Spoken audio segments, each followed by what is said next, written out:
Blog Talk Radio.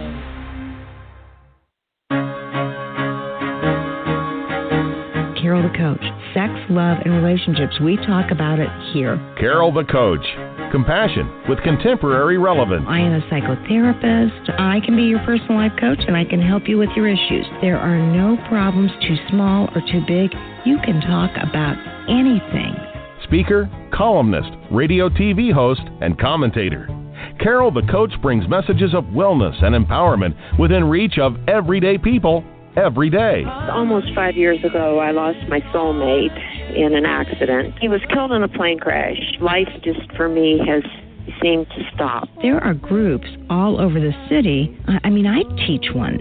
It is a specific way to start thinking so that you shift how you see the world, which then shifts your energy, and then you feel better and you actually see things differently. Carol the Coach.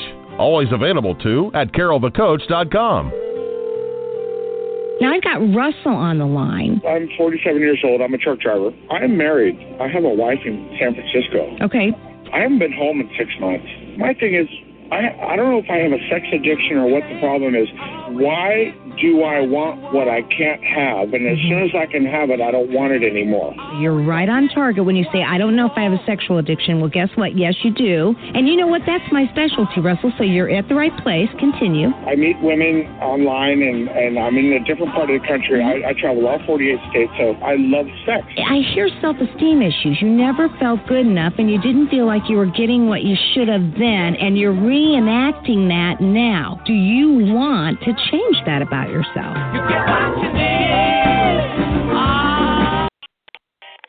Yeah. I am so happy to be with you tonight because I missed you last week. It was Memorial Day, and I wanted to promote a really popular rerun of a show that was aired in 2014, and I could not get that thing to play. I don't know if there were people in the studio that were on holiday, but I think you probably got some dead air last week. So my apologies. We are back here today, and I'm real excited to be interviewing a woman who has studied love addiction. Her name is Lacy Bentley, and she has made it her mission to study female sexuality and addiction and how love addiction might have originated, as well as, what is love addiction and how is it different than sex addiction? It can get very, very confusing. So women who live with love addiction oftentimes find worth in their sexuality and sex-based patterns, and unfortunately that can become compulsive. They've learned to cope in a sex-driven world, and this is a sex-driven world. If you combine that with childhood trauma, you're more than likely to experience something called reenactment trauma. And reenactment trauma means that you reenact the trauma you experienced early on, and perhaps you take control, perhaps you're in charge, or perhaps you experience the same thing over and over and over again that you experienced at a younger age. So we're going to be talking to Lacy Bentley, who is the author of Overcoming Love Addiction, Your Recovery Roadmap, and she's going to be talking about how to break that addictive pattern and find self-worth in the process. And that's what I love. As well as, I got to tell you, I'm going to be starting a new show for partners of sex addicts. We're hoping to get that launched next week on Thursday evening at 9 o'clock. We're doing it through APSATS, and that is the Association for Partners of Sex Addict Trauma Specialists. And I'm one of those. I actually help teach the course, and we are clinical certified partner trauma specialists or partner trauma coaches that understand what it's like when you've been in a coupleship with a sex addict.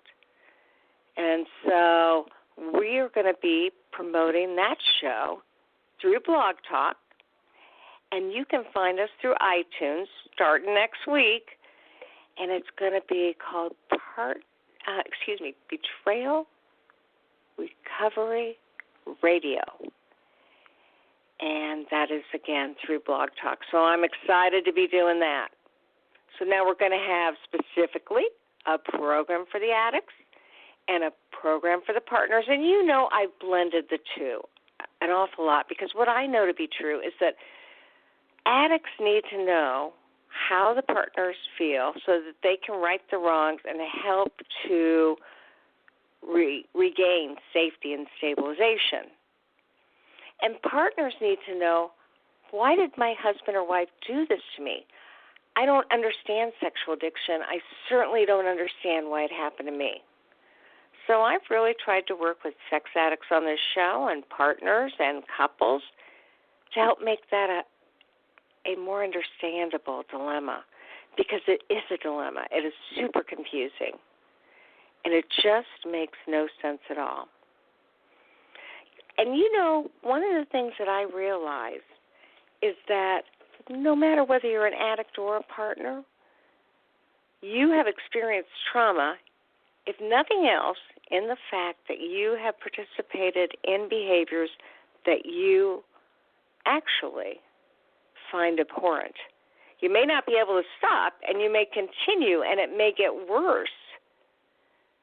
But it's not behaviors that you like. It's kind of like that cocaine addict, that their first high is really great, but after that they just keep trying to chase that first high, and they never find it. Well, it is the same thing with sex addiction. It gets worse and worse and worse, and you can never duplicate those first days or weeks of sexual addiction. You're always looking for that next high, and you're never satisfied with what you get. And we know you want to stop. We know you hate yourself. We know there's a lot of shame. And that's what this show is all about, getting you on the right road, teaching you about the recovery tasks, and making a difference in your life. And I just thank so many of you that contact me every single week and appreciate the fact that I want to make things better for you. I'm a clinical therapist, I'm a life coach, and I'm a sexual addiction and partner betrayal specialist. And there is no judgment here. I get that you are confused, whether you've slipped, whether you've relapsed, whether you have a partner, whether you don't. It is harder if you don't have a partner. So for all you single men and women out there that are sex or love addicts, I know it is really hard if you don't have somebody to help hold you accountable, to help keep you on the track, to help manage or monitor what you're doing. You know, with alcoholism and the 12-step program, we first learned that addicts were supposed to work their program and their wives or husbands were supposed to work theirs. And never the two should meet. You know, you just do your work over there, you just do your work over there, and when everybody gets healthy, that's when we can come back together. But sex addiction is a different ballgame. And although it started out with the 12-step program by my very special Patrick Carnes, who helped to not only write the book but start the groups, he'll be the first to admit that the real source of healing for both an addict and a partner comes when truth is established. And unfortunately, if you are in a partnership, you got to be truthful. That means you got to answer the right questions. Now, I don't encourage partners to bombard their addicts with questions after questions after questions each and every day. As hard as it is, I encourage you to write out a question journal and find two times a week that are regular times where you can ask the addict, did you do this? Have you done that? Will you be doing this? And when that occurs, that at least helps both the partner to learn how to contain his or her fears, worries, paranoia, whatever. And it helps the addict to know that this is not going to go on every day, day in and day out. It's going to be set aside for 1 or 2 times a week.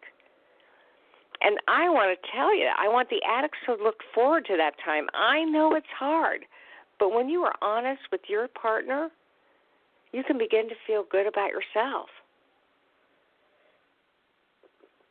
And that's what we get excited about, because honesty is at the foundation of overcoming any addiction. And again, we're going to be talking with Lacy Bentley, author of Overcoming Love Addiction, Your Recovery Roadmap.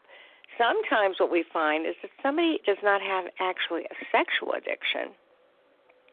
They have a love addiction.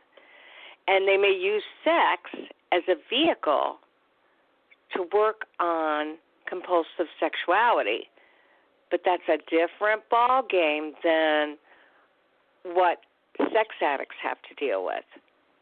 With sexual addiction, the sexuality is compulsive. You know, the behaviors may involve multiple affairs, voyeurism, exhibitionism, frauderism, and the drive is the sex itself or the pursuit or the chase. But with love addiction, oftentimes that starts with a wounding early on in life. And I always call it the wounded soul. It's when somebody is not able to repair that early on, and they look for love to feel better about themselves, almost like it's an ointment or a salve for this wound that they have. And sometimes they use sexuality to help captivate the person that they love or that they want to love. But what we do know is that more oftentimes than not, they reenact the same trauma they experienced as a kid, and they end up getting rejected, pushed away, ignored. They feel invisible. And that exacerbates that wounding. And tonight, Lacy Bentley, author of Overcoming Love Addiction, Your Recovery Roadmap, is going to be talking more about that pattern, as well as how do you find self-worth in the process of recovery.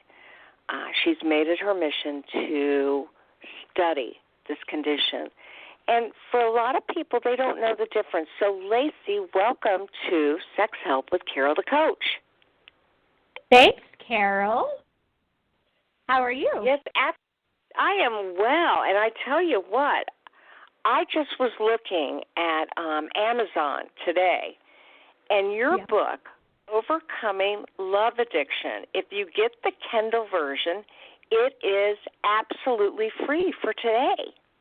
And I was like, wow, this is such a great offer for anybody who wants to identify, do they have a love addiction, or is their wife or husband a love addict? So tell me a little bit about this book and what got you interested in studying love addiction. Well, the book is my newest baby. I call it my 5th child. And I decided to write it. I know. I totally baby it. My husband's like, "Are you hanging out with me or your baby?" I'm like, "I'll see you in an hour. I'm hanging with my baby." He loves it. But I decided to write this book because I personally have dealt with love/romance addiction in my life. I struggle to call it love addiction because, like you probably know, Carol, we don't love our targets. We're infatuated with our targets. We obsess over our targets, but we don't actually love them because love would never exploit another human being in fantasy or in our minds or truly in actions or words or behaviors. So then I went back to school getting a degree in psychology, and I realized, hey, nobody's really talking about this. And I'm kind of brave, and I kind of just like to take on big challenges. And so I decided I would be the one to talk about it. I wanted to help other women to maybe not go through some of the pain I have or feel like they're not alone, feel like there's someone out there who understands, and there's something they can do so that they aren't having these compulsive behaviors anymore and these obsessive thoughts. So thus, my book was born. Well, and I really feel like that is when somebody has found their purpose, when they either have some sort of connection to wanting to understand something better, or they just want to make the world a better place. And would you agree with me that usually love addiction occurs from a wounding early on in one's childhood? Oh, absolutely. There is always a pain. And whether it's an abusive traumatic pain or a neglectful traumatic pain, like an absent parent, especially an absent father. Mine took off when I was 4, went to buy a pack of cigarettes, never came back. There is always something there like that. And that's the pain that we're trying to cover up and hide and numb and assuage with our obsessions, our compulsions, and our targets. What we don't realize is all that's doing is making the hole bigger and making the pain bigger. Well, absolutely, and that's what I call trauma reenactment, because it's like you were missing out on something as a child, and then you pursue the same thing over and over again, and you don't get your needs met, and it further reinforces that, A, you're unlovable, or that, B, there's a defect or something wrong with you, which you and I both know there isn't, but it certainly looks that way when somebody is pursuing unhealthy love. Oh, it really does. And Pia Melody talks a lot about how we often seek out someone who is super needy or someone who is really avoidant or aloof or unavailable. And I find that to be absolutely true. It was true in my own life. It's true with my clients. We reach for someone who is still not available for us in some way. And it's crazy making, and we're absolutely reenacting that early abandonment or trauma, trying time after time after time to fill that hole. And again, it just gets bigger with every loss of relationship, with every rejection, with every breakup. It just hurts more. So was it your own neglectful father that got you to study female sexuality and addiction, or was there something else that contributed to that? Well, I used hentai, which is pornographic sexualized anime, in high school. I also was really into just erotic stories when I was about 13, 14, 15.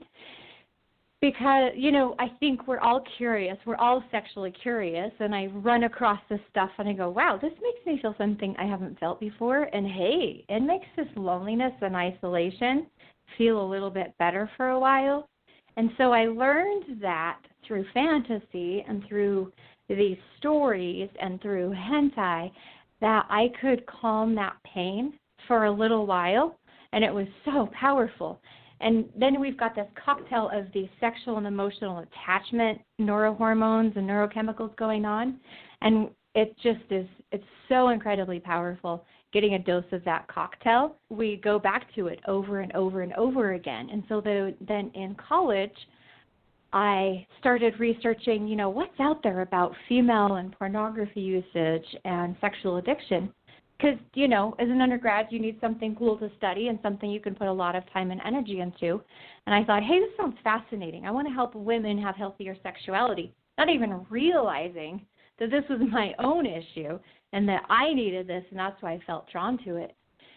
So in studying that and coming across what little there was about human sexuality, this was about 4 or 5 years ago when there wasn't a whole lot, especially about female pornography addiction. And it just kind of brought me to this place where I went, I've got my own experience, I've got all of this research, I've got these women I've talked to, I've been in recovery myself for 8 years, and I'm seeing some patterns that nobody else is uncovering or talking about, and that made me really want to make sure we're looking in the dark corners of this, that we're really shining a light in the closets of our minds that women may not even know are there, especially in their own sexuality. And so was it, as a PhD in psychology, was it you were actually in psychology and you said, I am going to study female sexuality and addiction? Yeah. Now, I don't have a PhD. I don't want to, I have my undergrad degree. I'm a recovery coach, and I do study addiction. I still study it. I read everything that comes out I can get my hands on, and we're finding such cool things out about female sexuality. One thing that's still not being uncovered and teased apart is that the female love and sex addict has different needs than the male love and sex and pornography addict. I don't even know that we could call men love addicts. They certainly have the pornography addiction and those kinds of things going on. But it's become really important to me to help tease that apart and talk to my other colleagues who are doing research and say, hey, let's look at the differences in female addiction recovery versus male addiction recovery and see if we can't serve women better. So what are the differences between female love addiction and male love addiction? Well, I think a big one, the biggest one, and I love 12 steps. I've been 12-stepping for 18 years, absolutely love the 12 steps. One thing that's missing in the 12 steps, though, that women need and men usually really don't, is empowerment. Sure, we talk about making amends, and we talk about taking inventory, and we talk about personal responsibility and honesty and paying it forward and helping others along the path and service and, daily awareness. But what we don't talk about is that when a woman has been sexually disempowered, which just being born a woman in this world is sexually disempowering. And while things are kind of getting better, what's that? I would absolutely agree. But explain to our listening audience why you believe that just being born a woman is disempowering. Well, first of all, it's a whole lot easier to rape a woman than a man, to be perfectly perfectly honest, Frank. But also, we're still in a patriarchal society. Men are the presidents. Men make the laws. Men make the rules. Men are the police officers. Men are the heads of the household and the breadwinners. And that all by itself sends a message to girls about their status. And, we're at home and we're cleaning the house and we're taking care of the kids, and we're not getting degrees until the kids are older and putting ourselves last, and we're naturally caretakers. So part of that is what we want, and part of that is also because we don't know that we can also have more, not just in money and careers, but sexually. Women are not empowered to say, hey, I like this, I don't like that. Hey, let's try this. And with men who watch pornography, they see the subjection of women, the objectification of women, the overpowering of women, and these young girls who are watching pornography see that that's what sex is supposed to be like, and it further disempowers them sexually. Even as I was watching hentai and into like bubblegum anime and such, which is just like teen drama kind of stuff, the women were still always trying. Sometimes they tried to seduce, but more than that, there was always this need to have a man, always this need for sexual, social validation that I'm okay as a woman because I am wanted. And that's such a pervasive story in our culture that unless women consciously, intentionally fight it, they're going to keep replaying it in their lives over and over again.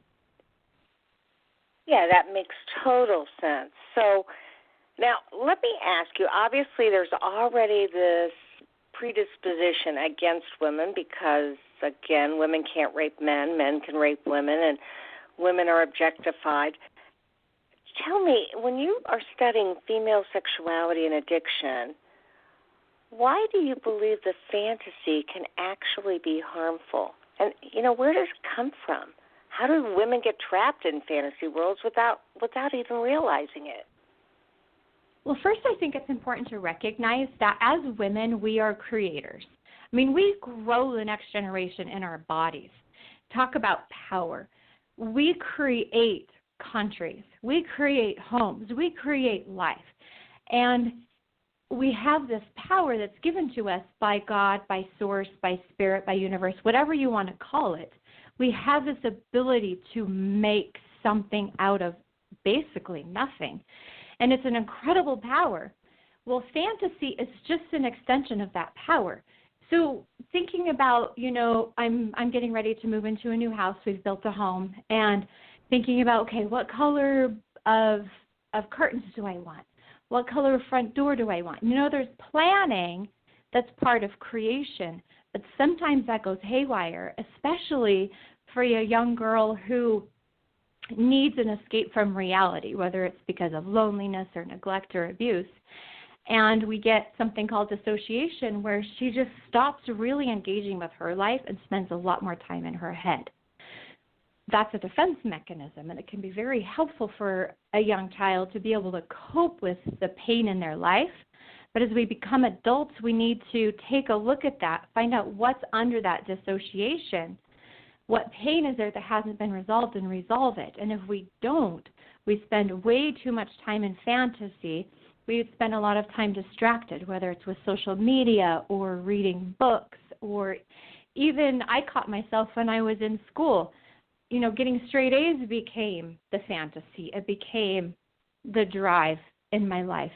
And so while there are very good things and very positive things about planning and thinking ahead and dreaming and wishing and creating, it's when the fantasy starts to pull us away from our day-to-day lives, and all of a sudden talking to people in front of us becomes a burden. It becomes stressful. The kids needing dinner, needing clean laundry becomes a burden. It becomes agitating and irritating. And we start to distance ourselves from the people closest to us, the very relationships that could heal us. And then again, just like you said, we're reaffirming that trauma. We're creating that trauma again all over for ourselves. But this time we don't realize that we are the creator of the pain, and we start to see it as other people. My husband's not connected to me. My husband doesn't pay attention. Well, are we having those hard conversations, or are we feeding the fantasy with our hurt feelings and our comparison and our pain, instead of addressing the core issue, which is, hey, honey, I feel lonely and isolated.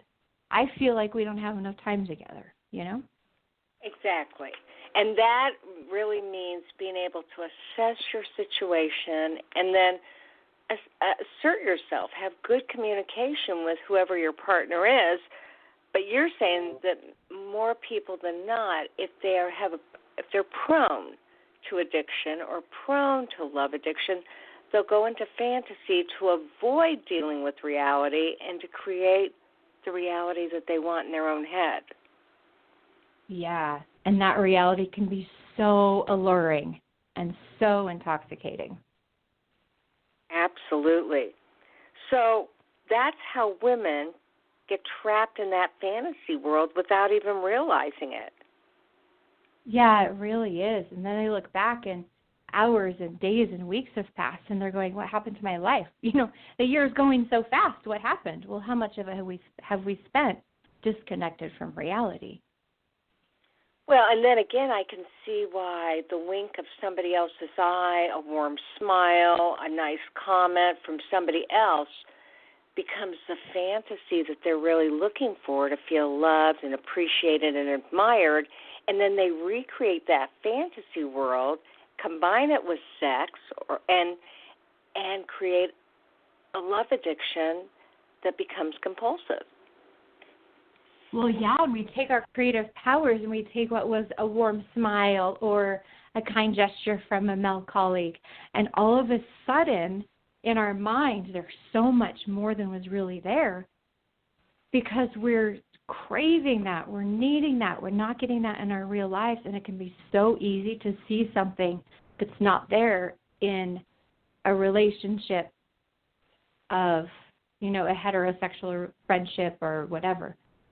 It can be really confusing as well, especially for the young woman.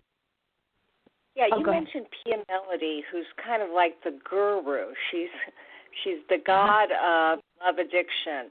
Have you studied with her? Have you been to any of her lectures or any of her trainings? No, but I read her books, and I love Pia. The first book I ever bought was Facing Love Addiction by Pia Mellody. I bought this about 10 years ago. And no, I have not actually taken that opportunity. Sounds like a great idea, though. Yeah, she obviously works out of the Meadows, which is an addiction center in Wickenburg, Arizona, and I happen to think she's absolutely the best on the subject, and that book is wonderful, although I think it can be kind of a hard read for the normal layperson. I mean, as a clinician, Facing Love Addiction is a wonderful book, but what do you think when you're recommending books on love addiction so people can kind of assess, do they have that? What would you recommend? Well, I do love Facing Love Addiction, and I think it's good, but you're right. It's not the best first read because it is very clinical, and it took me months to read it, going back and looking at it again. So I have my book, Overcoming Love Addiction, which, of course, I recommend. I also absolutely love No Stones by Marnie Farid. It's an incredible read. I've been using it in my women's groups for years just because it's so comprehensive. She doesn't address pornography in here, but she addresses, she briefly touches on it, but she addresses so many facets of female love and sex addiction and relationship addiction. So that's No Stones, Women Redeemed from Sexual Addiction. It's an incredible book. And it's pretty good. It's not nearly as clinical as Facing Love Addiction. It's a lot more, there's a lot more story, a lot more example. It's a little bit more personable. And then I absolutely love, Forrest Benedict wrote a book. He's actually my forwarding author. He's a lifestyle coach and certified sex addiction therapist. And he wrote a book called Life After Lust that I also think is fantastic. It deals primarily with pornography addiction, but he worked really hard. He consulted with me. He consulted, I believe, with Marnie. I'm not for sure. With Stacy Sprout, who wrote Naked in Public, and really tried to make it inviting for the female addict. So those are some resources I really recommend to my people. And I love Patrick Carnes' Gentle Path Through the 12 Steps. It's my all-time favorite 12-step book. Well, absolutely. And, many of my listeners know Marnie. Obviously, she has founded, and helps to run Bethesda workshops, which has been phenomenal for addicts, for love addicts, for couples, and for partners. And she was just on our show, a couple of months ago with Rob Weiss doing Out of the Doghouse for Christian addicts. And so she's an amazing person. You can Google her, and she actually was one of the first people to ever go on Dateline and talk about her addiction as a woman, which, there's enough stigma to this addiction to begin with, let alone when it's a woman. Now, Stacy Sprout, as Lacy referred, Stacy wrote a book called Naked in Public, and it's about her own journey in love and sex addiction. And Forrest has also been on the show. So, you are naming some of the top experts in the field. I haven't had Pia on, but she did inscribe a book to me specifically from the Meadows. And like I said, it's a classic in terms of clinically being able to understand that love avoidance and love pursuance. And obviously you've made it your mission. If you had not had your own background and if you had not had your own issues, you probably would not have done the 180 and gained strength from studying it and understanding it and helping others with it. Oh, absolutely. If I had not seen myself in Marnie's story, I would have stayed in denial, not even realizing what was happening. Now, mind you, I didn't have an affair. I didn't go out on my husband. But there's so much that's relevant in Marnie's book. And for people who are more clinical, making advances is just phenomenal. This book is incredible. But, yeah, it was actually because of Marnie. Go ahead. She was, we know this. She really, truly was our groundbreaker. I mean, Pia laid a great foundation. And then Marnie comes along, and she just starts blazing trails for women. She's just incredible in what she did and the courage it took and the pathway she cleared for the rest of us to walk behind her. And so she cleared this pathway through the forest, and we're coming along and planting flowers, but without her, there would have been no path. And it's just been so incredible to read her work, and someday I hopefully talk to her. We'll see how that goes. Oh, I'm sure she would love to talk with you. And so I want to ask you a little bit about your book titled Overcoming Love Addiction. It is an amazing book that describes your journey and then the clinical aspects of addiction. Tell me a little bit about how a woman would know if fantasy is a problem for her, and what is your definition of love addiction? Okay, so let's start with the definition of love addiction, if you don't mind. So Sure. The definition I use is more than just relationship hopping or that infatuation with butterflies in the early stages of a relationship. Those feelings are incredibly alluring, they're addicting, they're tantalizing, they're sexy, they feel good, and we want those. And yet we get stuck looking for those.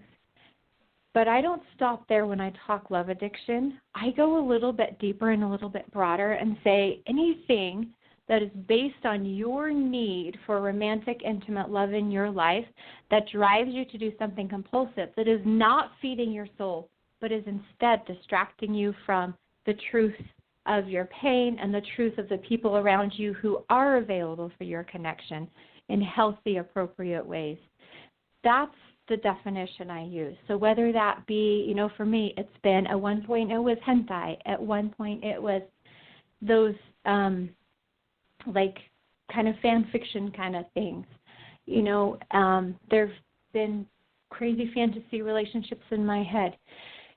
So I really go, okay, if it's distracting you from the real love in your significant relationship and taking those feelings and emotions and putting them somewhere else, that is what I define as a love addiction. And then how does a woman know? Go ahead. Yeah, how does a woman know if she's doing that? Here's a big thing. As women, we are very intuitive. And deep down, we know when we've got a problem. Now, it might be hard to acknowledge. I knew there was something off about how I loved. I've known since I was like 12, 13 years old, there was something not quite right, something different about the way I did relationships with young men. And so, first of all, tapping into that feeling inside of us that says, hey, something here is not what it could be or should be. And then taking a look, do I spend time trying to get away from real people in my life so I can think, so I can, quote unquote, process, so I can be alone? And then when I am alone, what am I thinking about? What am I processing? Am I ruminating over a comment or a touch or a look? Or am I truly just taking some time for myself and relaxing? There's a big difference there. And we know as women, we know the difference between a healthy, relaxing, I'm going to take some time for myself, and hey, I don't want to be with these people in my life because I want to think about something else. So it's where you choose fantasy over reality, and it feels better, it feels more numbing or more exciting to stay in that fantasy life. Yeah, and there's a lot of comparison that goes along with it, especially of our significant relationships. Got it.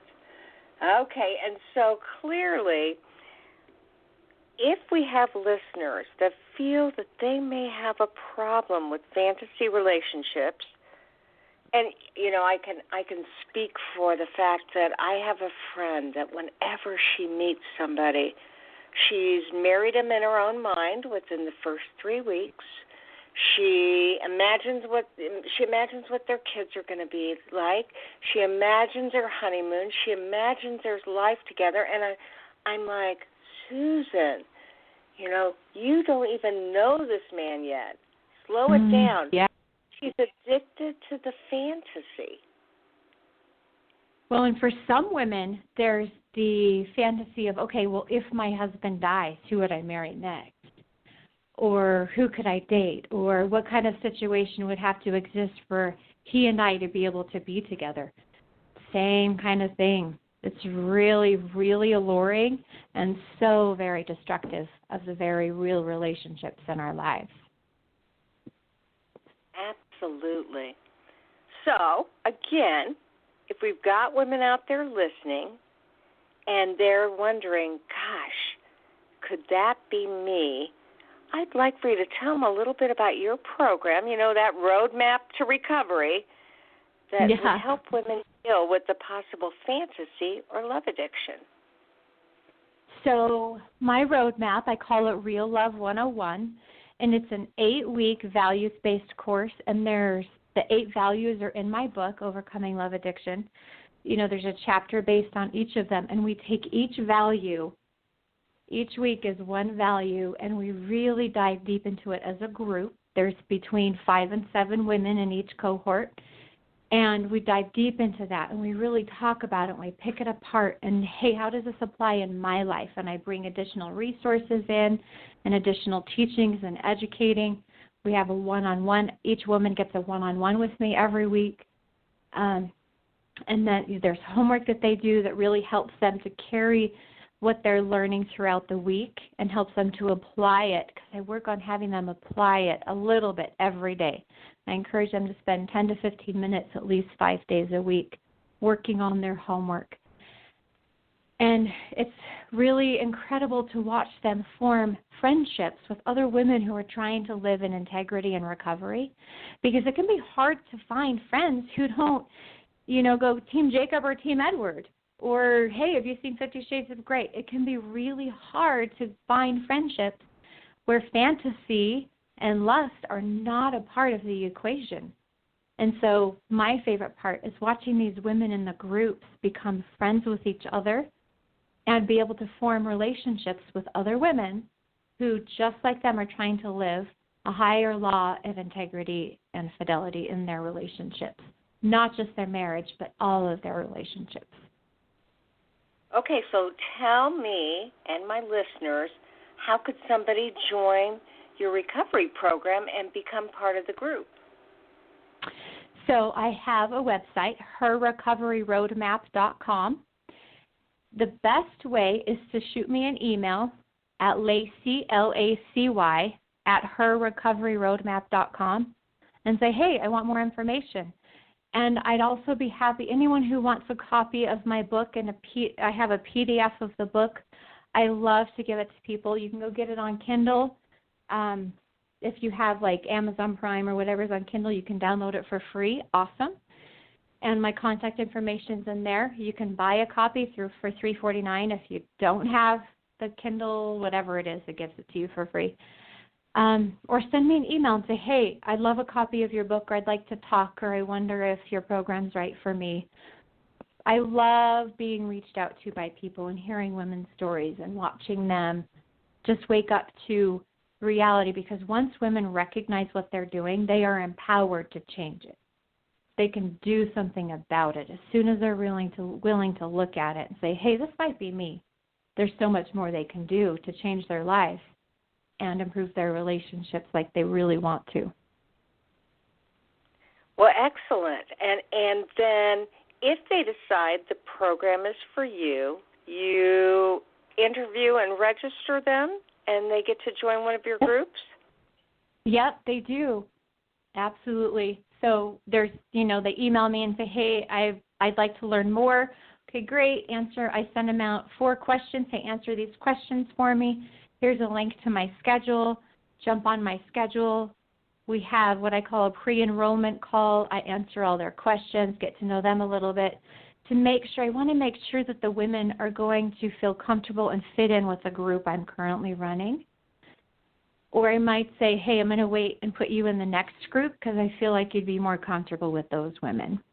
Or if I feel, if there's a lot of trauma, I'll say, hey, I think that doing some trauma work with a therapist would be better for you first. And I'm absolutely willing to say, this is outside of my purview. This is outside of what I am capable of handling.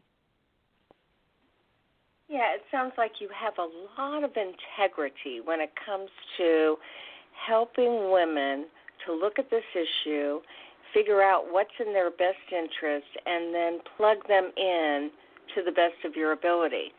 So, again, one more time, your email is Lacy, Lacy, @herrecoveryroadmap.com. Okay, and your book is Overcoming Love Addiction by Lacy A. Bentley, and that's Bentley. And I told you already tonight that you can download that Kindle version right now. It's set for the next couple of days, so get on get on Amazon today and get that done, or you can contact her and she will send you a PDF, whatever you prefer. And Lacy, this is kind of a new field. In some way, you and Pia and Stacy and Marnie are all pioneers in this field. And here you are married. It's not like you're a single person who's moving from man to man, which oftentimes the love addicts that I've interviewed, that's who they are. They're single, looking for love, as I say, in all the wrong places. So may I ask you, and you may not feel obliged to share, what does your husband think about your recovery? He's really glad I chose it. My husband is incredible. He's an incredibly loyal, dedicated man. I've told him even to a fault at times. And yet we now have the most incredible relationship. There is no one I love more. And we've been through so much together, and we've both had things to forgive. I talk in my book about how for the first 17, almost 18 years of our marriage, I didn't even realize I was dealing with marital sex abuse. And so we've both had some pretty big things to forgive and to love each other through. And I think that I won't say that I'd want to go through it all over again because I would be lying to you if I said that. But when a couple is willing, they're both willing to humble, they're both willing to change, they're both willing to take personal responsibility, it's incredible the changes that can happen in a marriage. And he is totally supportive of me doing all of this. In fact, we're looking at ways to get him involved with running. We're still, a ways out. The earliest would be late this winter. But he's like, hey, why don't I get some skills and run a group for the husbands? He's really into this whole thing and really excited about what I'm doing. He's definitely my biggest fan. I would not be able to do this without him. Well, and would that be as a lay person, or does he have psychology in his background? He's a computer programmer, so not so much psychology. I didn't think I'd read that he had that background. Okay. No, he's a fantastic web designer. He can do anything with a computer, but no, he is not a psychologist. He's just a really great guy. Oh, that's excellent.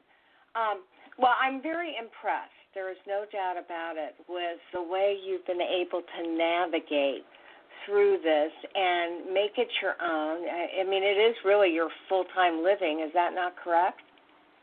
Yeah, this is what I do for my job now. Yeah. And so I hope people will take advantage of this because very clearly, if you feel like you have a love addiction or you have compulsive fantasies that keep you out of reality, or maybe you have a compulsive porn addiction and you're a woman and as you're looking at porn, you're really fantasizing about that. Lacy is the woman to talk to determine what resources are right for you.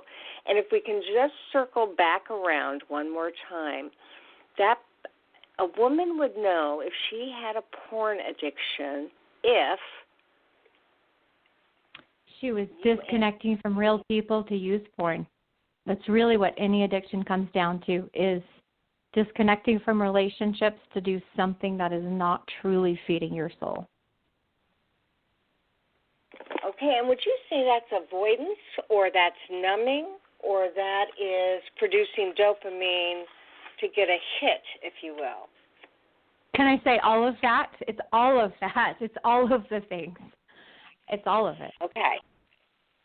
All right, so if you're somebody out there that you turn to porn to numb out and disassociate from time and get away from your life, and you're doing that compulsively, or avoiding your life, you just don't want to deal with the realities before you, whether that's a job, a husband, kids, being single, or if you love that fix, you love that dopamine high, that hit, then more than likely you have a porn addiction, and you really need to work on that so that you can learn how to manage it.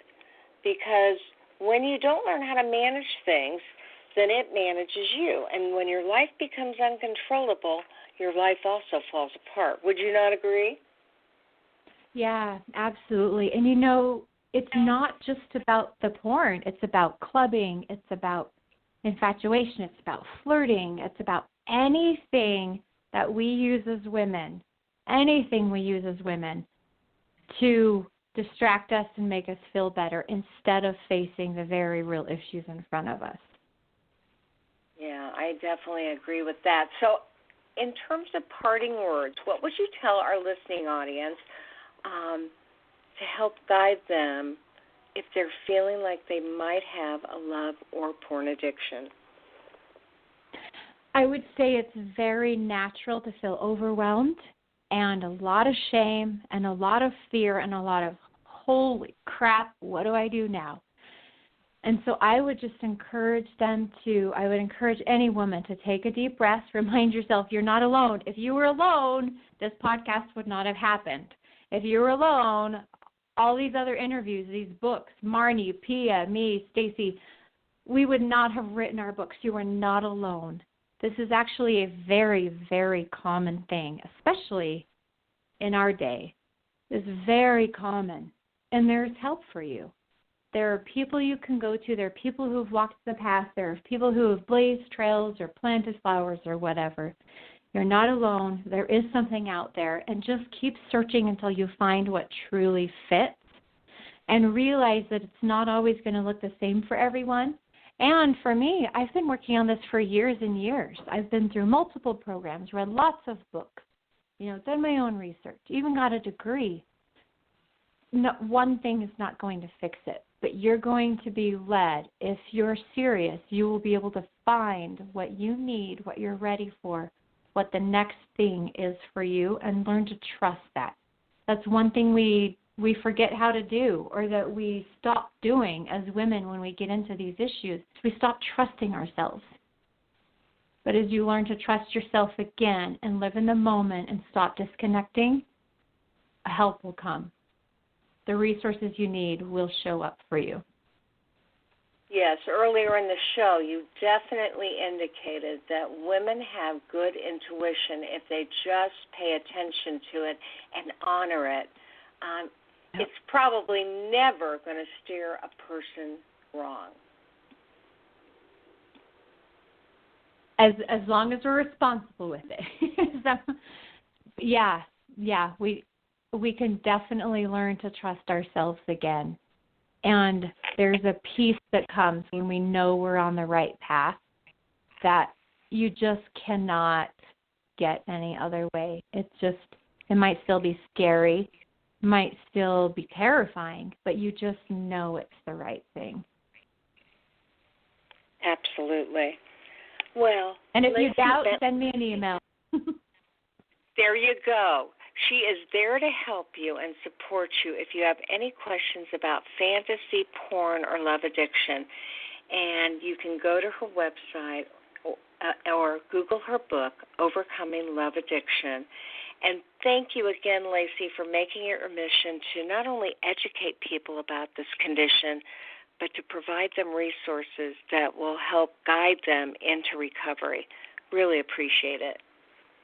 My pleasure. And thank you, Carol, so much for what you're doing. This has been fantastic. Well, thank you. And I'll look forward to hearing more about your projects in the future. You have a great week. You too. Okay, bye-bye. Bye. So that was Lacy Bentley, and again, her book is Overcoming Love Addiction. You can go to her website and get more information about that. You spell her name Lacy and then Bentley. And Overcoming Love Addiction is a wonderful tool to understanding female sexuality, fantasy, and addiction.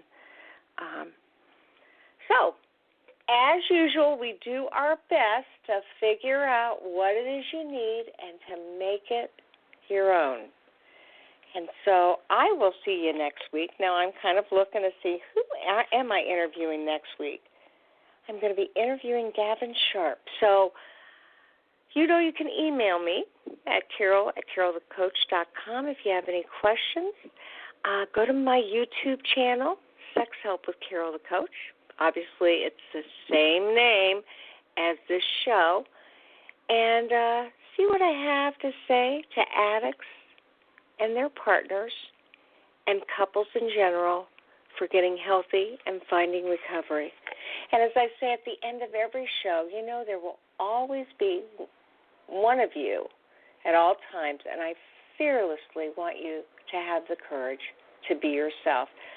Make it a great day, and I'll look forward to seeing you next week for more Sex Help with Carol the Coach.